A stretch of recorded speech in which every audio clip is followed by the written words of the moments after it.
Hai, nama saya Lee Jia Hong. Malaysia sebagai satu negara yang berbilang bangsa dan agama, seni bina kita kaya dengan ciri-ciri budaya masing-masing. Selepas seni bina tempatan berlalu, lahir pula seni bina yang mempunyai ciri-ciri kebaratan. Seni bina jenis ini lahir dalam jazaan penjajah seperti Portugis, Belanda dan Inggeris.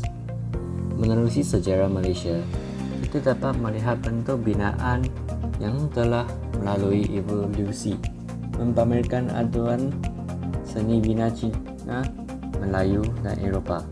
Contohnya, bangunan Sultan Abdul Samad yang mempunyai unsur Inggeris, Menara Kuala Lumpur yang diperagui oleh seni bina Islam, Jerman, Perancis dan tempatan.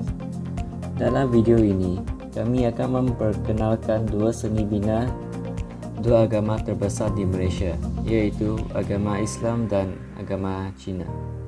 Menerusi kajian kami akan menerokai seni bina pencampuran tamadun-tamadun di Malaysia untuk mengenali ciri-ciri pembinaan tamadun di Malaysia dan mengetahui cara pembinaan tersebut dan bagaimana mereka dijalankan. Salam sejahtera, nama saya Lydia Hong. Pertama sekali saya ingin merakamkan jutaan penghargaan dan terima kasih kepada pensyarah serta pemimpin itu NZSI kerana telah memberi banyak sokongan dan bantuan kepada kami untuk menyempurnakan tugasan modul tamadun Islam dan tamadun Asia ini. Malaysia merupakan salah satu negara berbilang kaum yang dapat hidup dengan harmoni. Antara tiga kaum utama di Malaysia ialah Melayu, Cina dan India telah pun menetap di tanah ini selama 5 abad. Samping itu, Malaysia juga merupakan tanah air kepada sebanyak kira-kira 80 kaum etnik, terutamanya di Malaysia Timur. Antaranya termasuklah Baban Tanamnya, Kadazan Dusun dan Iban. Oleh itu, kami dapat melihat bangunan-bangunan bersejarah yang mempunyai ciri-ciri dari pelbagai tamadun pada hari ini. Dalam video ini, kami akan membincangkan bangunan Museum Tekstil Negara dan Kuil Kreb Lok Si.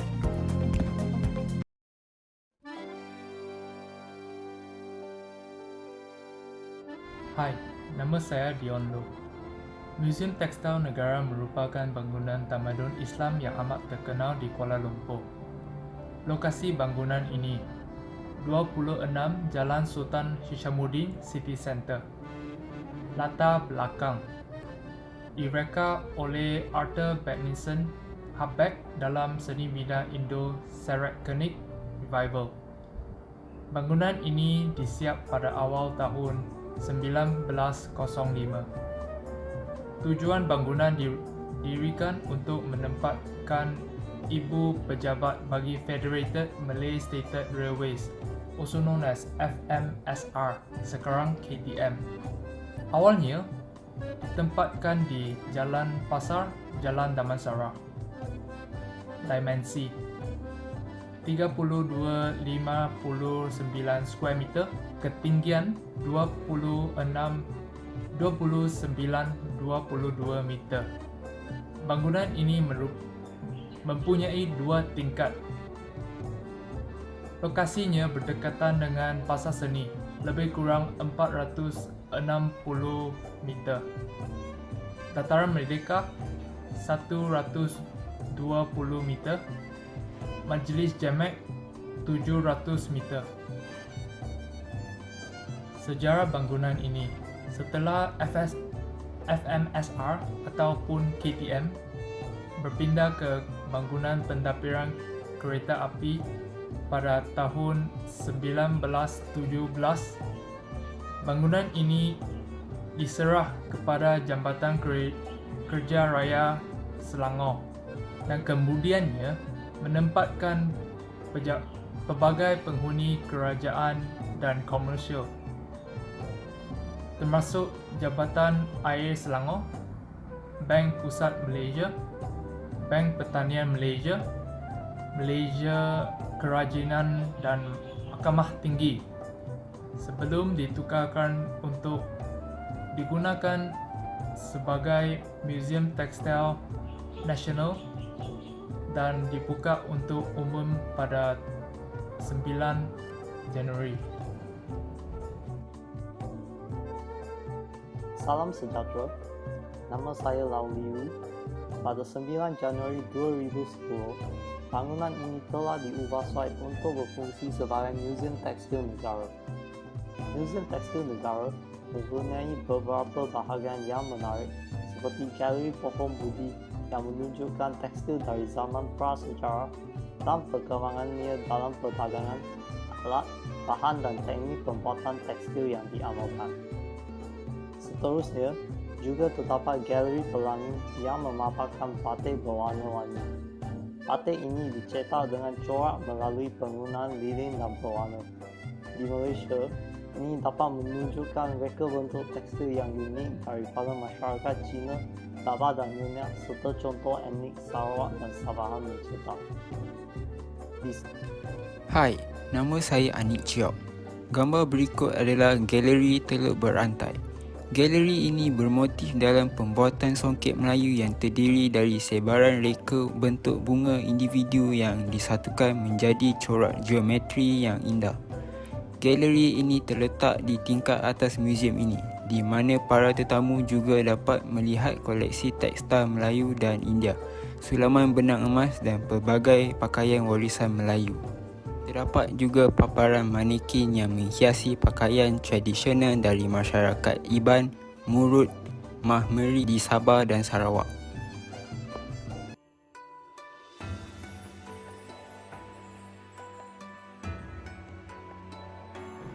Hai, nama saya Jonas Teo. Saya adalah di sini untuk berkongsi tentang satu kuil Buddha Cina yang terbesar dan terpenting di Asia Tenggara, yaitu Kek Lok Si. Walaupun kuil itu besar, dua bahagian utama termasuk patung gangsa Kuan Yin dan pagoda Kek Lok Si dengan lapisan gaya seni bina. Selamat sejahtera, nama saya Amanda Teo. Di dalam kuil tersebut terdapat juga dewan yang mempunyai 4 patung Dewa Raja Syurga. Mereka adalah dewa-dewa yang melindungi 4 arah di kompas. Nama dewa-dewa tersebut adalah Kuang Mu, dewa yang melindungi arah barat, To Wen, dewa yang melindungi arah utara, Chi Ko, dewa yang melindungi arah timur dan Se Cheng, dewa yang melindungi arah selatan. Selamat sejahtera, nama saya Tan Bukit. Di akhir kita menjadi tuan rumah kepada patung Dewi Rahmat yang sangat besar, Kuan Yin serta lebih banyak taman dan kuil. Idea untuk patung Kuan Yin dimulakan pada tahun 1976.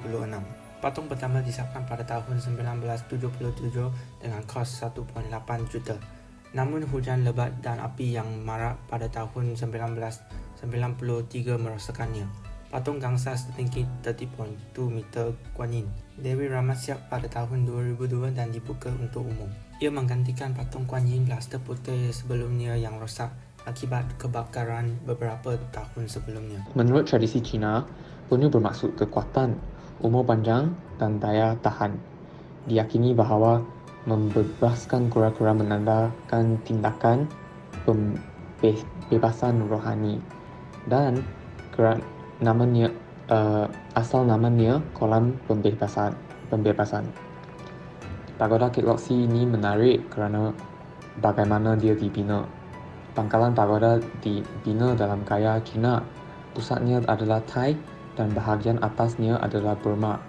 Oleh itu, terdapat 3 bahagian budaya dan sejarah di dalam pagoda.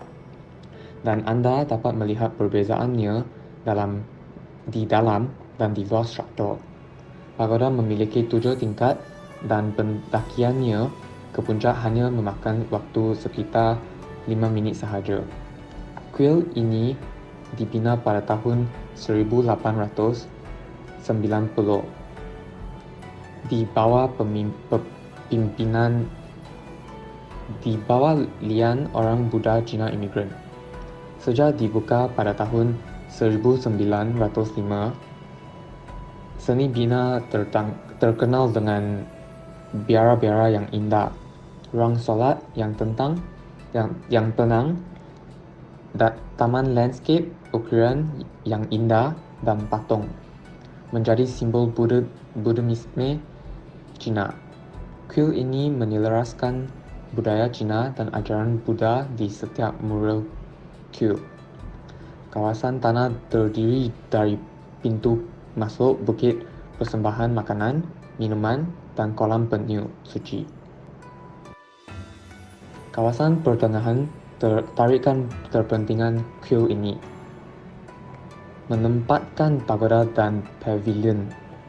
Kawasan puncak menjadi tujuan pembinaan kuil ini, patung Dewi Rahmat yang diilhamkan dari kuil di Pitt Street. Selain itu, terdapat juga kolam ikan koi di dalam kuil tersebut.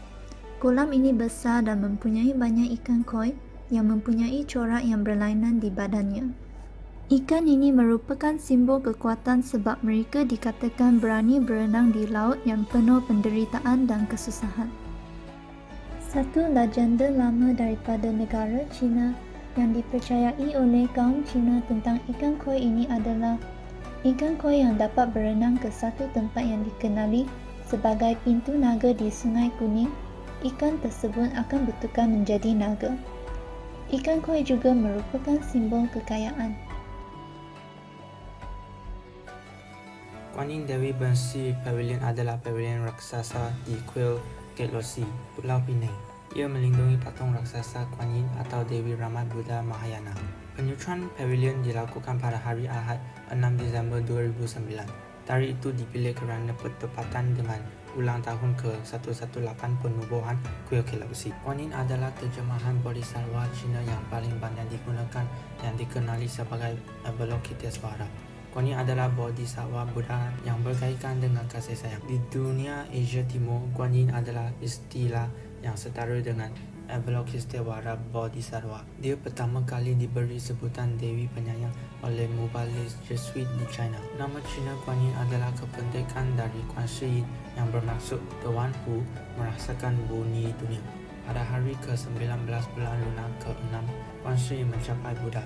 Sebilangan penganut Buddha percaya bahawa apabila salah satu penganutnya meninggalkan dunia ini, mereka ditempatkan oleh Kuan Yin di tengah-tengah teratai dan kemudian dihantar ke tanah Sukawati yang mendi barat. Kuan Yin sering disebut sebagai ketuhanan Buddha yang paling disayangi dengan kekuatan ajaib untuk menolong semua orang yang berdoa kepadanya, seperti yang dikatakan dalam Sutra Teratai dan Karana Yuha Sutra.